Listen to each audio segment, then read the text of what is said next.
কুকুরের মাংস খাওয়াটা যতটা হারাম, শুয়োরের মাংস খাওয়াটা যতটা হারাম, তার থেকে বেশি হারাম হলো একজন বাবার কাছে তার কন্যাকে বিয়ে করার জন্য তার কাছে যৌতুক চাওয়া। মুসলমান আপনাকে বলতে চাই, কিন্তু বর্তমান শিক্ষিত সমাজ, অশিক্ষিতকে বাদ দেন, চলো অশিক্ষিত মানুষ জানে না, বুঝে না, ই করে না, কিন্তু শিক্ষিত মানুষরা যৌতুক চায় কি চায় না ভাই? হানা বলো না, এ চায় কি চায় না? মুসলমান মাধ্যমিক পাস তো বলছে 2 লাখ টাকা, উচ্চ মাধ্যমিক পাস তো 4 লাখ টাকা, বিএ পাস তো 6 লাখ টাকা, এমএ পাস তো 8 লাখ টাকা, আর ঘুষ দিয়ে চাকরি নেওয়ালা বলছে 15 লাখ টাকা, আর যদি হাই স্কুলের হয় 20 লাখ টাকা, আর কেউ যদি বড় একটা চাকরি পায় 50 লাখ টাকা পর্যন্ত নিচ্ছে। আমার এলাকায় 50 লাখ টাকা পর্যন্ত যারা যৌতুক নিয়েছে এইরকম আছে। এখানকার মানুষ ভালো, শিক্ষিত, জ্ঞানী, এখানে খুব ভালো, আপনাকে গালি দিচ্ছি না, সুতরাং রাগ করে জালসাকে বরবাদ করিয়েন না। বলতে চাই মুসলমান, এই যারা শিক্ষিত এদেরকে বেশি, এই শিক্ষিতরা নিউজ পেপার পড়ছে, শিক্ষিতরা পেপার পড়ছে, পেপারে দেখবেন আয়ে দিন আপনার কন্টিনিউয়াসলি লেখা যাচ্ছে আজকে যৌতুকের কারণে এক মা নিজের শরীরে আগুন লাগিয়ে মারা গেল, আজকে যৌতুকের কারণে আপনার শাশুড়ির কাছে ওই আপনার শ্বশুর বাড়ির আপনার চাপে পড়ে বিষ খেয়ে মারা গেছে, কেউ হয়তো ফাঁসি দিয়ে মারা গেছে। অনেক নিউজ শুনছে কি শুনছে না ভাই? পড়ছে কি পড়ছে না? ওরা পড়ছে, দেখছে, তারপরও যৌতুকের আপনার এই প্রথা বন্ধ হচ্ছে না।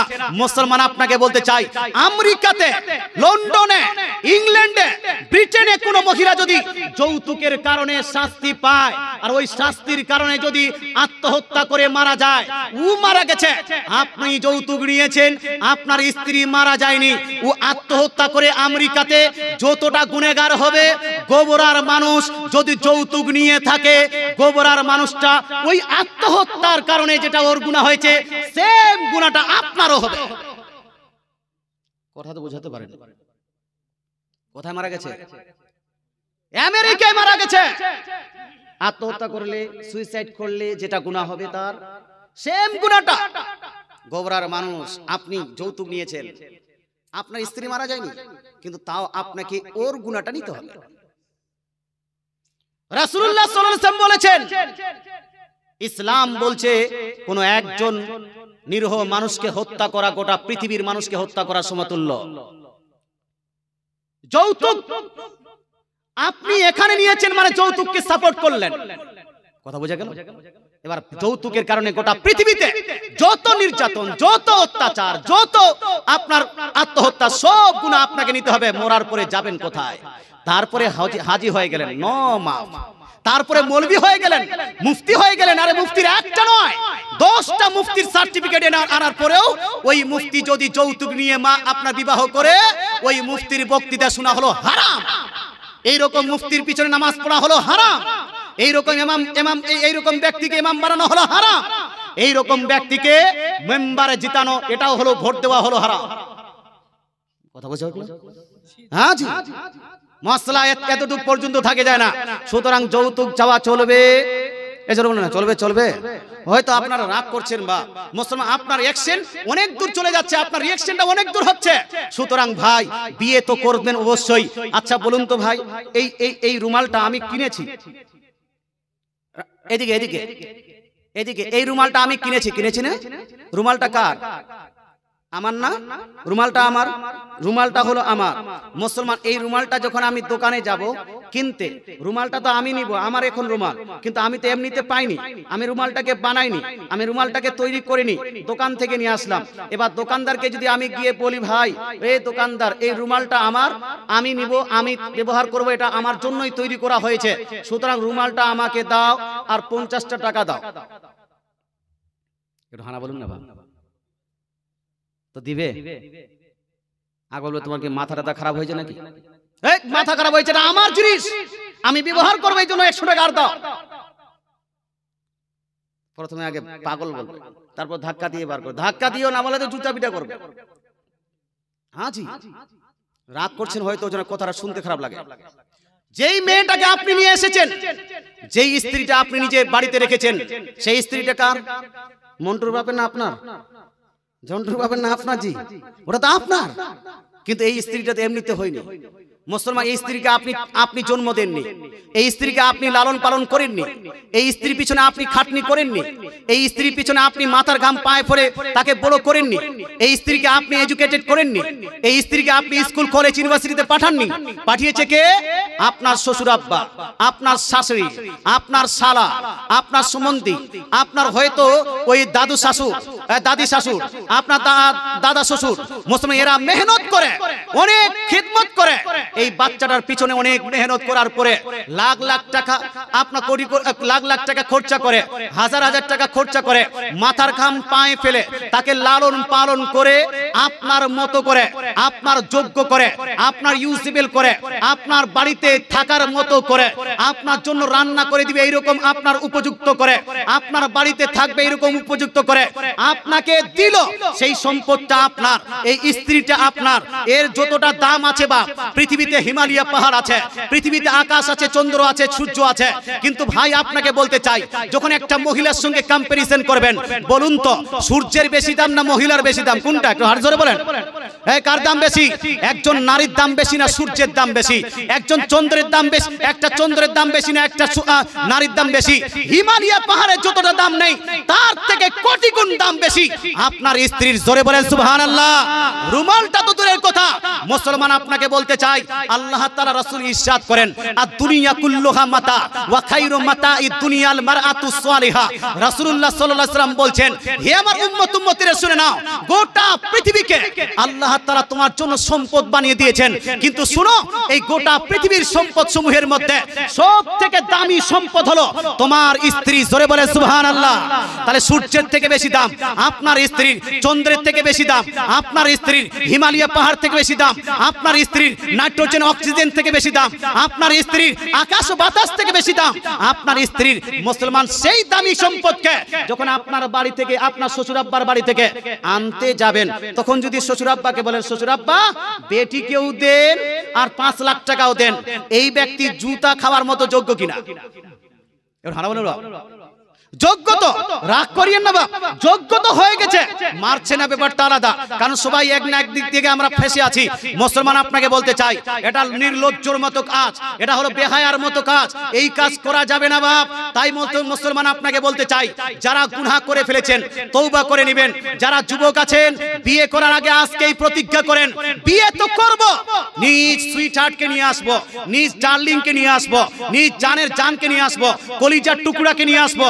স্ত্রীটা তো আপনার কলিজার টুকরা, স্ত্রী তো আপনার সুইটহার্ট, স্ত্রীটা আপনার হলো ডার্লিং, ওই আপনার সুইটহার্টকে আপনার বাড়িতে নিয়ে আসবেন। খবরদার হুঁশিয়ার, যেভাবে রুমালটা যদি নিয়ে আসি, রুমালটা নিয়ে আসার সময় আমি দোকানদারকে বলবো, ভাই আমার রুমালটা দিন আর এই টাকাটা নিয়ে নিন, থ্যাংক ইউ সো মাচ রুমালটা দেওয়ার জন্য। তাহলে আপনাকে ভদ্র বলবে কি বলবে না? বলবে কি বলবে না? তদ্রূপ যখন আপনার সম্পদকে, আপনার স্ত্রীকে আপনার শ্বশুর আব্বার বাড়ি থেকে নিয়ে আসবেন, তখন শ্বশুর আব্বার কাছ থেকে স্ত্রীকে নিয়ে আসবেন, উচিত মতো মোহরানা আদায় করবেন, আর শ্বশুর আব্বা এবং শাশুড়িকে থ্যাংক ইউ সো মাচ বলে আসবেন। তাহলে আপনি হবেন ভদ্র, আপনি হবেন নম্র, আপনি হলেন জ্ঞানী, আপনি হলেন শিক্ষিত, আপনি হলেন বিদ্বান। নচেত আপনার বিদ্যার উপর ইসলামের কোনো অধিকার নাই। এই বিদ্যা আপনার কাজে আসবে, আসবে না। তাই বলতে চাই যুবক ভাই, যারা এখন আছেন বিয়ে করেননি, মরার আগে এই আপনার প্রতিজ্ঞা করে নেন যে মরার আগে যদি বিয়ে করার সুযোগ পাই, কোনদিন মুখ থেকে যৌতুক চাইবো চাইবো না। যারা যারা এই কথার উপর প্রতিজ্ঞা করছেন, একটু হাত তুলে বলুন তো, ইয়া রাসূলুল্লাহ। বলছে হুজুর সব তো হয়ে গেছে বিয়ে।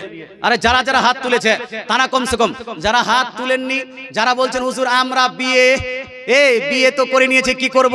মুসলমান আপনাকে বলতে চাই, আচ্ছা এদিকেও একটু ধ্যান দেন। মুসলমান যারা বিয়ে করে নিয়েছেন, আচ্ছা ছেলের বিয়ে দিবেন কি দিবেন না? ভুল সংশোধন করার সময় আছে কি নাই? নাতির বিয়ে দিবেন কি দিবেন না? পোতার বিয়ে দিবেন কি দিবেন না? তখন যদি আপনারা চান এর উপর আমল করতে পারবেন কি পারবেন না? তো যারা যারা আগামীতে আমল করবেন একটু হাত তুলে বলুন না, ইয়া রাসূলুল্লাহ। মাশাআল্লাহ। বলছে হুজুর আমরা যারা বিয়ে করে নিয়েছি, যৌতুক চেয়ে নিয়েছে, তার কি হবে? কি হবে? হ্যাঁ, ওই গুনাহটা যে হয়েছে, এরপরে হজ করলে কি মাফ? আমি বলবো না, মাফ হবে না। হুজুর দান করলে কি মাফ হবে? নো, মাফ হবে না। হুজুর মসজিদ বানিয়ে দিব একটা, মাফ হবে? মাফ হবে না। মসজিদ বানিয়ে দেবেন, মসজিদ বানানোর জন্য নেকি পাবেন, কিন্তু ওটার মাফ হবে না। ওটা মাফ করার একটা পদ্ধতি আছে বাপ। বলবো কি বলবো না? বলবো কি বলবো না? যারা বলছেন বলুন, একটু হাত তুলে বলুন তো ইয়া রাসূলুল্লাহ। যারা যারা মুসলমান আপনাকে বলতে চাই, আসুন আমি যেই বিষয়টা আলোচনা করছিলাম যে অনেকগুলো মানুষ, হুজুর আমি যৌতুক নিয়েছি, সাইকেল নিয়েছি, এই নিয়েছি, সেই নিয়েছি, চেয়ে নিয়েছি। মুসলমান যৌতুক কোনটাকে বলা হয়? যেটা ডিমান্ড করে নেয় যে এত টাকা লাগবেই লাগবে, মুসলমান এতটা সম্পদ লাগবেই লাগবে। এই যে যৌতুকটা যেটা ডিমান্ড করে নেওয়া হয় ওটাকে যৌতুক বলা হয়। আর যদি ডিমান্ড না হয়, যদি আপনার এমনিতে দে, শ্বশুর আব্বা আপনি বিয়ে করেছেন, শ্বশুর আব্বা মেয়েকে সোনা দিয়েছে, গিফট হিসাবে সোনা দিয়েছে, জামাইকে গিফট হিসাবে সাইকেল দিয়েছে অথবা বাইকে কিনে দিয়েছে, আমি জামাইকে বাইক দিব একটা, মুসলমান এটাকে বলা হয় উপহার, এটাকে বলা হয় গিফট, এটাকে উপহার বলা হয়। এটা হলো জায়েজ, এটাকে নাজায়েজ বলা যাবে? এই নাজায়েজ বলা যাবে না। মুসলমান আমি এই যৌতুক এতটা বিরোধী বিয়ের আগে থেকে ছিলাম, মুসলমান বিয়ের আগে থেকেই। মুসলমান এই জন্য বোনদেরকে বিবাহ দিয়েছিলাম, তখনও যৌতুক যারা চেয়েছিল একজনকে বিবাহ দেওয়া হয়নি। মুসলমান আমি যখন বিয়ে করি আমাকে বলা হয়েছিল যে মুফতি সাহেব কি নিবেন, তো আমার তরফ থেকে আমার বাবা আমাকে জিজ্ঞেস করলো হুজুর কি নিবে, এই এটা কি বলবো? আমি বললাম কোনো কথা বলবেন না যে এটা লাগবে ওটা লাগবে, তবে হ্যাঁ এতটুকু, এটা আমাদের ডিমান্ড নয়, এটা আমাদের ডিমান্ড নয়, তবে এটা আমাদের আরজু, এটা আমাদের ইচ্ছা যে আপনার মেয়ে যেহেতু কোরআন শরীফ পড়তে জানে, যেহেতু কোরআন শরীফ পড়তে জানে, সেহেতু আপনার মেয়েকে বুরকা পরিয়ে আপনি আমার বাড়িতে পাঠাবেন। আর নেক্সট হলো আপনার মেয়ে যখন আমার বাড়িতে আসবে তোহফা হিসেবে অন্য যাই কিছু দেন, একটা কোরআন শরীফ মেয়েকে দিবেন আর নসিহত করবেন যে মেয়ে যেন আমার বাড়িতে এসে কোরআন শরীফ সবসময় পড়ে। আলহামদুলিল্লাহ আমার বাড়িতে নারায়ে তাকবীর, নারায়ে তাকবীর, মাসলাক আলা হযরত, নারায়ে সালাহ, নারায়ে সালাহ, মাওলানা মুফতি আমজাদ হোসেন সিমনানি সাহেব। মুসলমান আপনাকে বলতে চাই, এখন আপনার বাড়িতে আমার এলাকায় যদি খোঁজ নেন, এটা কিন্তু আমার অনেক প্রচলিত আছে। আমি বিয়ের সময় কাউকে হলুদ লাগাতে দেইনি বাপ। যার জন্য হলুদ লাগানো যায় তাকে হলুদ লাগাতে দিয়েছি, যার জন্য হলুদ লাগানো না যায় তাকে বন্ধ করে দিয়েছি। কারণ আমরা যদি মুফতি মৌলবীরাই যদি আমল না করি, পাবলিক আমল করতে চাইবে বাপ? হানা বলুন না, চাইবে? চাইবে না।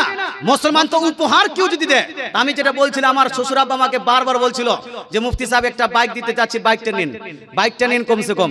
আমি ভাবলাম যদি আমি বাইকটা নিই মানুষ বলবে এটা চেয়ে নিয়েছে, হ্যাঁ, এই জন্য আমি ভয় বাইক পর্যন্ত নেয়নি। খুব কষ্ট করে মেহনত করে, তখন বেতন আমার খুব হালকা ছিল, খুব কষ্ট করে মেহনত করে একটা বাইক নিয়ে নিয়েছিলাম। মুসলমান যাই হোক, এখন আলহামদুলিল্লাহ অনেক টাকা আছে, আলহামদুলিল্লাহ আল্লাহ বরকত দিয়েছে, রহমত দিয়েছে, অনেক টাকা আছে আলহামদুলিল্লাহ, কারণ আমার মারুতিও আছে, সবকিছু আছে। যাই হোক বলতে চাই মুসলমান, তো আপনি যে মনে করছেন যে বিয়ের সময় যৌতুক নিব 5 লাখ টাকা 10 লাখ টাকা নিলে বড় লোক হয়ে যাব, সম্পদশালী হয়ে যাব, এটা আপনার ভুল কথা। আল্লাহ যদি দিতে চান আপনার যৌতুকের কোনো প্রয়োজন হবে, এই প্রয়োজন হবে। আপনাকে যদি সম্পদশালী আল্লাহ তাআলা করেন তাহলে আপনার কোনো যৌতুকের প্রয়োজন হবে না, দেখবেন আপনার বরকত হবে। স্ত্রী আসলে দুইজনের রিজিক এমনিতে নিয়ে আসে। আপনার সম্পদ, আপনার বেটি হবে, আপনার আল্লাহ তাআলা রহমতের দরজা খুলে যাবে, বেটা হবে রহমতের দরজা খুলে যাবে। মুসলমান আপনাকে বলতে চাই, বেটা বেটি এইগুলো আপনার স্ত্রী আপনার বাড়িতে যখন আসবে দেখবেন ছেলেটা ইনকাম করছে না, ইনকামের রাস্তা বের হয়ে গেছে। অনেকগুলো ছেলে এমন আছে যে 10 বছর আগে কিচ্ছুই ছিল না, বিয়ের আগে টোটাল জিরো ছিল, আজকে গ্রামের সবথেকে বড় হিরো হয়ে ঘুরছে। আছে কি নাই? আছে কি নাই? বিয়ের একটা বরকত আছে বাপ। যৌতুক চাইবেন না, তো বিনা চাওয়াতে যদি কোনো গিফট দেয়, উপহার দেয়, সেটা গ্রহণ করা যাবে। আমাকেও গ্রহণ করা উচিত ছিল, কিন্তু আমি ভয় গ্রহণ করিনি। গ্রহণ করলে সেটা জায়েজ হতো। যাই হোক ভাই, বলতেটা চাই। এবার প্রশ্ন হলো যে আমি যৌতুক নিয়েছি, যদি যৌতুক নিয়ে থাকি তাহলে এটাকে প্রায়শ্চিত্ত করার নিয়ম শৃঙ্খলা কি, পদ্ধতিটা কি? তো পদ্ধতিটা হলো এই, মুসলমান যখন আপনি যৌতুক নিয়েছেন, কত যৌতুক নিয়েছেন সেটা তো এখনো আপনার জানা আছে। যেটা জানা আছে, ধরে নেন 2 লাখ টাকা নিয়েছেন, একটা বাইক নিয়েছেন, একটা জানা ওই আলমারি নিয়েছেন, একটা খাট নিয়েছেন, একটা পালং নিয়েছেন, ইত্যাদি যা কিছু নিয়েছেন, আপনি 2 ভরি সোনা নিয়েছেন, আপনি চেয়ে যা কিছু নিয়েছেন গোটাটা হিসাব করেন। হিসাব করার পরে যত টাকা হলো 4-5 লাখ টাকা যাই হোক, 10 লাখ টাকা যাই হোক, সেই টাকাটা ম্যানেজ করেন, টাকাটা ম্যানেজ করুন। যদি ম্যানেজ না করতে পারেন জমি বিক্রি করে দেন। জমি বিক্রি করার পরে টাকাটা ম্যানেজ করার পরে শ্বশুর আব্বার বাড়িতে চলে যান। শ্বশুর আব্বার কাছে গিয়ে শ্বশুরকে ওই হাতে ওই টাকাটা থামিয়ে দেন। থামিয়ে দেওয়ার পরে বলেন, শ্বশুর আব্বা এই টাকাটা আপনার কাছে আমি যৌতুক হিসেবে নিয়েছিলাম, এই টাকাটা আমার উচিত হয়নি, ডিমান্ড করে নিয়েছিলাম, এটা আমার নাজায়েজ হয়েছে, গুনাহ হয়েছে। শ্বশুর আব্বা এই টাকাটা আপনাকে আমি ফেরত দিলাম, এটাকে আপনি গ্রহণ করুন আর আমাকে আপনি মাফ করে দিন। মুসলমান আপনার শ্বশুর আব্বা টাকাটা পাওয়ার পরে আপনাকে যদি মাফ করে দেয় যে যা বেটা আমি তোমাকে মাফ করে দিলাম, যেহেতু এটা হাক্কুল ইবাদ, বান্দার হক মেরেছেন, বান্দা যদি মাফ করে দেয় আল্লাহ সঙ্গে সঙ্গে আপনাকে মাফ করে দিবেন। জোরে বলে সুবহানাল্লাহ। এমনটা নয় বান্দার হক মেরেছেন আর আল্লাহর কাছে মাফ চাইবেন, আল্লাহ বলবেন বান্দারে এটা তোমার সিস্টেম নয়, এটা তোমার নিয়ম নয়, তুমি সুদ খেয়েছো যার কাছে, সুদের যদি টাকা থেকে তুমি মাফ পেতে চাও, যত টাকা সুদ খেয়েছো যার কাছে যতটা সুদ নিয়েছো সব সুদের টাকা তোমাকে ফেরত দিতে হবে, তারপরে আল্লাহর কাছে তওবা করতে হবে, আল্লাহ মাফ করে দিবেন। জোরে বলে সুবহানাল্লাহ। তদ্রূপ ডিমান্ড করে যে টাকাটা নেওয়া হয়েছে সেই টাকাটা তোমাকে ফেরত দেওয়ার পরে আল্লাহর কাছে তওবা করবেন। মুসলমান আল্লাহ তাআলা আপনাকে মাফ করে দিবেন। দিস ইজ দ্য সিস্টেম, এটা হলো নিয়ম। মুসলমান আপনি বলুন হুজুর এটা আবার করা যায় নাকি? না না মুসলমান, এমন অনেক লোক আছে, আল্লাহ ফিরু অনেক লোক আছে, আল্লাহকে ভয় করে ওয়াজ ও নসিহত শোনার পরে তার উপর আমলও করেছে। আমি বীরভূমের একটা মিসাল দিই। বীরভূমের কোন এক জায়গাতে মোটামুটি 2-3 বছর আগে আমি এই আলোচনাটা করেছিলাম। তারপরে একজন ভাই আলোচনার উপর আমল করেছে, আমাকে ফোন করেছে, হুজুর আপনি এখানে এটা বলে গিয়েছিলেন, আমি এটার উপর আমল করছি, হুজুর সব ফেরত দিয়ে দিয়েছি, টাকা দিয়েছি, সব দিয়েছি, কিন্তু একটা ঝামেলায় পড়ে গেছি। ঝামেলাটা হলো এই, আজ থেকে প্রায় 30 বছর আগে আমার বিবাহ হয়েছিল। বিবাহের সময় আমাকে একটা আব্বাজান ওই সাইকেল দিয়েছে, আমি সাইকেল চেয়ে নিয়েছিলাম। সেই সময় সাইকেলের দাম ছিল এত টাকা, এখন সেই সাইকেলের দাম হলো এত টাকা। হুজুর আমি যে টাকাটা দিব, তো টাকাটা কি তখনকার হিসাবে দিব না এখনকার হিসাবে দিব? ঝামেলায় পড়ে গেছি। কথা বুঝে গেল? তো মানুষ আমল করে না, আমল করে না, আমল করতে ওয়ালা আছে, ভালো মানুষ আছে। এতগুলো মানুষের মধ্যে দুইটা নয় একটা মানুষ যদি আমল করে জালসা সাকসেস ফুল হয়ে যাবে। জোরে বলে সুবহানাল্লাহ। একজন মানুষ যদি সুধরে যায় গোটা জালসা কামিয়াব হয়ে যাবে। তাই বলতে চাই ভাই, মেয়েদের উপর নির্যাতন করবেন না, মেয়েদের উপর অত্যাচার করবেন না। আজকে মেয়েদের সঙ্গে আমরা দাসীর মতো যেন আপনার ব্যবহার করি, মেয়েদের উপর আমরা নিজের বাড়ির ঝির মতো ব্যবহার করি। মেয়েকে যেটা, মেয়ের যে স্ত্রী যেটা আসল হক অধিকার, সেই অধিকারটা আমরা দিই না মুসলমান। এটা 90% বাড়িতে অধিকার ঠিকভাবে দেওয়া হয় না। শুধু ছেলেরা বাড়ি চালায় বলে ছেলেদের কোথায় চলে আপনার অল্প অল্প কোথায়, মেয়ের স্ত্রীর গায়ে হাত তোলা, স্ত্রীকে মারা, স্ত্রীকে বাড়ি থেকে বের করে দেওয়া, স্ত্রীর 7 খানদানকে গালি দেওয়া। মুসলমান এরকম একটা প্রচলিত ওর চলছে। খবরদার, হোশিয়ার। বলুন তো ভাই, আপনার স্ত্রী একটা মিস্টেকের কারণে 2টা থাপ্পড় মারলেন, আপনার যে মিস্টেক হচ্ছে জীবনে, একবার যদি আপনার স্ত্রী আপনার গালে থাপ্পড় মারে এই সমাজের মধ্যে মুখ দেখাতে পারবেন?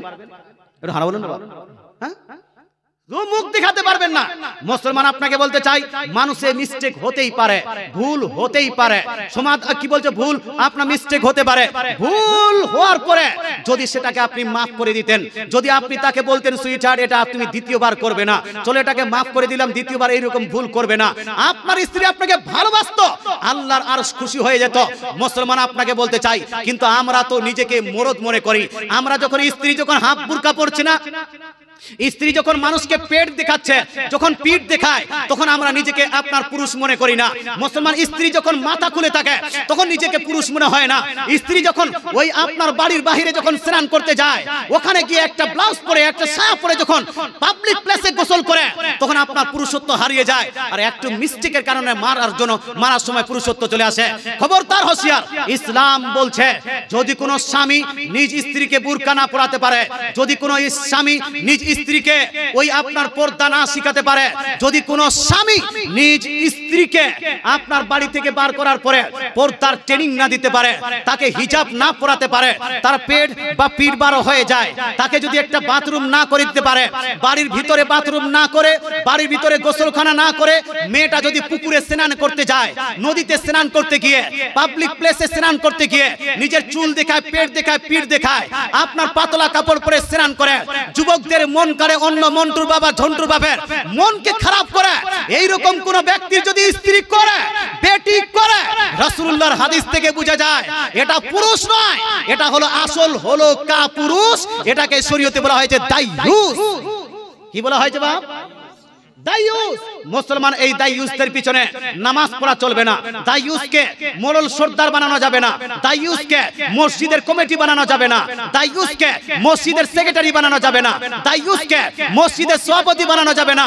মসজিদ যদি থাকে ফ্রিতে থাক, সেক্রেটারি কিসে যদি কেউ যদি যোগ্য না থাকে সবকে বাদ দিয়ে মসজিদ এমনিতেই রাখেন।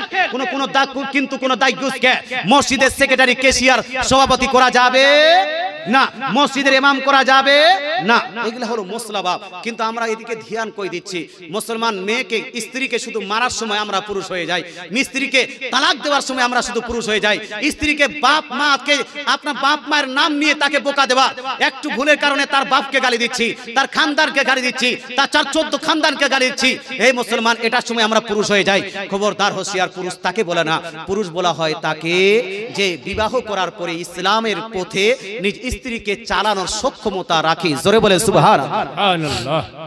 বিয়ে করার পরে ইসলামের পথে নিজ স্ত্রীকে চালানোর সক্ষমতা রাখি। আল্লাহ তাআলা আমাদের বুঝার তৌফিক দান করুক। গোবরার মানুষ ভালো জ্ঞানী, এই হিসাবে এই বক্তৃতাগুলো করলাম। আল্লাহ তাআলা আমাদের আমল করার তৌফিক দান করুক, বলেন আমিন। তো আয়াত এমন নেই যেই আয়াতে লিপিবদ্ধ আছে যে তুমি ওসিলা সেফা সিফারিশ পেতে পারবে না বা ওসিলা তোমার জন্য মানা চলবে না। এই ওসিলাকে নিষিদ্ধ, ওসিলাকে হারাম করনেওয়ালা একটাও আয়াত নাই। কথা বোঝা গেল? একটাও নাই। 25টা তো দূরে কথা, যদি থাকে একটা দাও। মুসলমান যখন গিয়েছিল, একে অনেকবার চ্যালেঞ্জ করা হয়েছে যে বসো মোনাজারাতে বসো, কিন্তু মোনাজারের ডিবেটে একবারও বসেনি। কিন্তু যখন শ্রীলঙ্কাতে গেল তখন ধরা পড়ে গেল। আপনার ওখানে হাফিজ এহসান কাদরি সাহেব, হাফিজ এহসান কাদরি সাহেব ভিডিওটা আমার কাছে আছে, সবার ইউটিউবে আছে। হাফিজ এহসান কাদরি তাকে জিজ্ঞেস করলেন যে আপনি তো 25টি বা 26টি আয়াত দিয়ে ওসিলা সিফা সিফারিশকে হারাম করেছেন, আপনাকে 25-26টি নয় মাত্র একটি আয়াত দিতে হবে। একটি আয়াত দিন যেখানে ওসিলা সিফা সিফারিশ হারাম আছে। ডক্টর জাকির নায়েক একটাও আয়াত দিতে পারে নি, একটাও আয়াত দিতে পারেনি। এটা ডক্টর জাকির নায়েক সাহেবের কোরআনের উপর অপবাদ, কোরআনের উপর আপনার কি বলছে মিথ্যা আরোপ করা হয়েছে। আর কেউ যদি কোরআনের উপর অপবাদ বা মিথ্যা আরোপ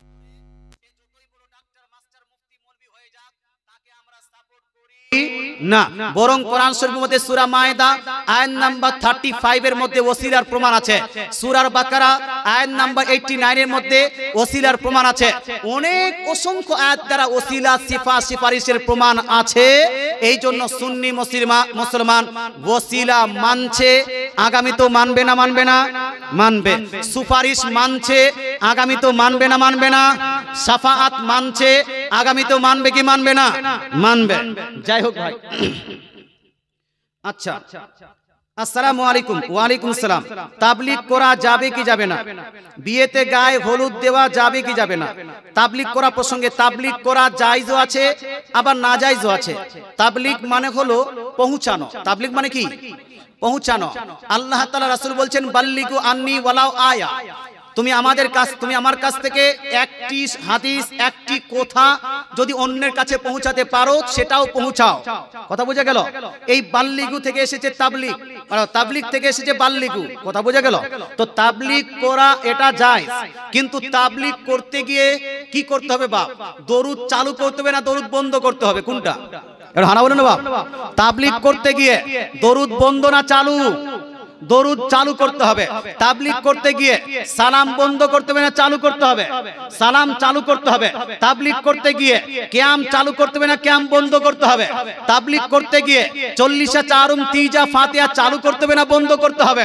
যদি তাবলীগের মাধ্যমে আপনার দরুদ চালু হয়, নামাজ চালু হয়, যাকাত চালু হয়, হজ চালু হয়, কিয়াম চালু হয়, নবীর মোহাব্বত বৃদ্ধি পায়, আপনার মৃত ব্যক্তির জন্য ইসালে সওয়াব বৃদ্ধি পায়, চালিসা চারণ যদি বৃদ্ধি পায়, এই রকম যদি তাবলীগ হয় তাহলে সেটাকে সাপোর্ট করতে হবে 100 এর মধ্যে 100%। আর যদি এমন তাবলীগ পান যেই তাবলীগের মাধ্যমে মুসলমান দরুদ বন্ধ হয়ে যাচ্ছে, সালাম বন্ধ হয়ে যাচ্ছে, ইয়া নবী সালামু আলাইকুম সালামুন আলাইকা বন্ধ হয়ে যাচ্ছে, নবীজির প্রতি ফাতিহা দোয়াস্তাম বন্ধ হয়ে যায়, ফাতিহা ইয়াস্তাম বন্ধ হয়ে যায়, জাশনে জুলুস বন্ধ হয়ে যায়, মৃত ব্যক্তির জন্য কবর জিয়ারত বন্ধ হয়ে যায়, মাজার জিয়ারত বন্ধ হয়ে যায়, ওলি আউলিয়া বন্ধ হয়ে যায়, পীর ওলিদের কথা বন্ধ হয়ে যায়। এই রকম যদি তাবলীগ হয়, যেই তাবলীগ করার পরে নবীকে মাটির মানুষ বলতে শুরু করে দিয়েছে, যেই তাবলীগে যাওয়ার পরে নবীকে নিরক্ষর বলতে শুরু করেছে, যেই তাবলীগে যাওয়ার পরে নবী গায়েব জানে না এরকম কথা বলতে শুরু করেছে, যেই তাবলীগে যাওয়ার পরে নবী নূরের তৈরি নয় এইরকম কথা যদি কেউ বলতে শুরু করে, যেই তাবলীগে যাওয়ার পরে কেউ যদি নবীকে বড় ভাইয়ের সমতুল্য বলে, নবী আপনার তাবলীগে যাওয়ার পরে নবীজি সাল্লাল্লাহু আলাইহি ওয়াসাল্লাম মরে মাটির সঙ্গে মিশে গেছে, এই রকম উক্তি যুক্তি কেউ যদি লাগায়, এই তাবলীগকে 100 এর মধ্যে 100ই আপনাকে প্রত্যাহার করতে হবে, এটাকে বন্ধ করতে হবে। এই তাবলীগ চলবে, এই চলবে না। আর আমাদের দেশে তাবলীগ জামাত নামে পরিচিত যেটা আছে, জামাতে তাবলীগ, তাবলীগ জামাত, এই তাবলীগ জামাতের আকীদা, তাবলীগ জামাতের আকীদা হলো নবী হলেন বড় ভাই সমতুল্য। মুসলমান আমাদের পাশে, আপনার পাশে একজন মুফতি সাহেব আছেন, মুফতি নাইমউদ্দিন রেজভী সাহেব, তারপর আরেকজন মুফতি সাহেব আছেন মুফতি জুবাইর হোসেন মুজাদ্দিদি সাহেব, তারপরে আরেকজন মুফতি সাহেব আছেন মুসলিম মুফতি আলী হোসেন সাহেব। এদের অনেক ওয়াজ শুনেছেন, বই দেখিয়ে দেখিয়ে ওয়াজ করা হয়েছে। যে তাকবিয়াতুল ইমানের মধ্যে রাসূলুল্লাহ সাল্লাল্লাহু আলাইহি ওয়াসাল্লাম তাবলীগ জামাতের কিতাব তাকবিয়াতুল ইমানের মধ্যে রাসূলুল্লাহকে বড় ভাই সমতুল্য লিখেছে। তারপরে আপনার রাশিদ কি বলছে আশরাফ আলী থানভী রাসূলুল্লাহ সাল্লাল্লাহু আলাইহি ওয়াসাল্লামের জ্ঞানকে আপনার ওই হিফজুল ইমানের মধ্যে পশুর সঙ্গে তুলনা করেছে। মুসলমান আপনাকে বলতে চাই, তারপরে সিরাতে মুস্তাকিমে ইসমাইল দেহলভী রাসূলের খেয়াল আশাকে নামাজ ভঙ্গের কারণ বলেছে, বলেন নাউজুবিল্লাহ। এইরকম তাবলীগ চলবে যে তাবলীগ করতে গিয়ে কিয়াম বন্ধ কেন, তাবলীগ করতে গিয়ে নবীজির প্রতি দরুদ পড়লে তোমার ব্যথা হয় কেন, বলছে দরুদ পড়ার কি দরকার, নামাজ পড়তে হবে। তো সুন্নিরা নামাজ পড়তে নিষেধ কখন করেছে? এই সুন্নি কোন বক্তা বলেছে নামাজ পড়ার দরকার নেই, দরুদ পড়ো? বলেছে? বলেছে? একটা বক্তা দেখা যে তোমাদের নামাজ পড়ার দরকার নাই, রোজা রাখার দরকার নাই, যাকাত দেওয়ার দরকার নাই, খালি দরুদ পড়ো, সালাম পড়ো, এরকম একজন কেউ বলেছে? নো, আমরা বলি নামাজও পড়ো আর নবীজির প্রতি দরুদও পড়ো। জোরে বলেন না সুবহানাল্লাহ। সুবহানাল্লাহ। নামাজ শুধু পড়বে, দরুদ পড়বে না, নামাজ কাজে আসবে না। যাকাত দিবে কিন্তু রাসূলের প্রতি মুহাব্বত কমপ্লিট রাখবে না, যাকাত কাজে আসবে না। মুসলমান আপনাকে বলতে চাই, তো তাবলীগ দুই ভাগে বিভক্ত, একটা হলো সঠিক তাবলীগ, একটা হলো ভুল তাবলীগ। সঠিক তাবলীগ যদি করতে চান, আচ্ছা আজকে আমি তাবলীগ করছি কি করছি না? হানা বলুন না বাপ।